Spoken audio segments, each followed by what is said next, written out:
Ngayong malapit na ang tag-ulan, muling nakatutok ang taong bayan sa flood control projects. Si Pangulong Bongbong Marcos mismo, personal na nag-inspeksyon sa isang flood control project sa Quezon City. Nasa frontline ng balitang yan, si Mobile Journal, Julie Baiza.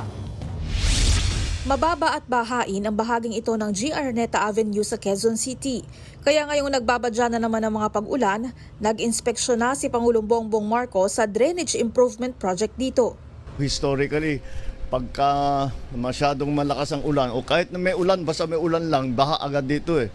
Kaya kailangan natin itong pumping station. Sa susunod siguro ay itong pumping station, temporary lang ito. Sa susunod ay gagawin natin permanent sa malapit-lapit sa San Juan River. Magsasagawa rin daw ng pipe laying dito at desiltation para palalimin ang ilog. Pagdating ng tag-ulan, maghuhukay pa sila ng mga isang metro pa daw. Kulang pa daw yung pagkabawas nila doon sa lupa. 1 metro pa daw. At malamang at mararamdaman na kaagad kapag tayo ay nasa tag-ulan na, ay makikita natin na malaking mababawasan. Yun nga lang, walang pagdadaluyan ng ilog kapag napuno. Kaya tinatrabaho na rin daw ng pamahalaan ang pag-aayos sa pinagmumulan ng tubig. Isang bahagi lamang ito sa napakalaking plano. Ito yung mga pinapakita sa atin. Meron tayo kasing NOAA study na ginawa ilang taon na. Ngayon pa lang natin talagang ginagawa lahat ng mga rekomendasyon doon sa study na yon. Ang DPWH hindi rin daw titigil sa pagkilos bilang tugon sa utos ng Pangulo. Ano ang ginagawa natin para maibsan?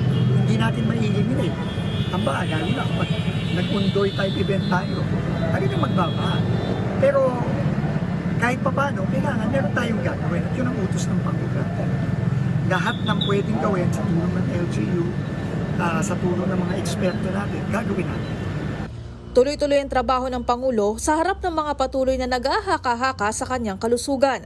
Ang Office of the Solicitor General, hiniling na sa Korte Suprema na ibasura ang petisyong puwersahin si PBBM na sumailalim sa mga medical test, kabilang ang hair follicle drug test, at isa publiko ang kanyang medical records na inihain ni na dating House Speaker Pantaleon Alvarez at 3 pribadong individual.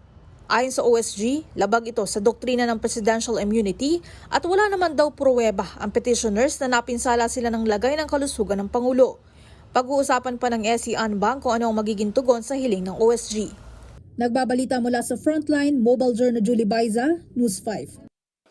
Mga kapatid, Cheryl Cosing po, maging maalam at may pakialam sa mga napapanahong issue at headlines.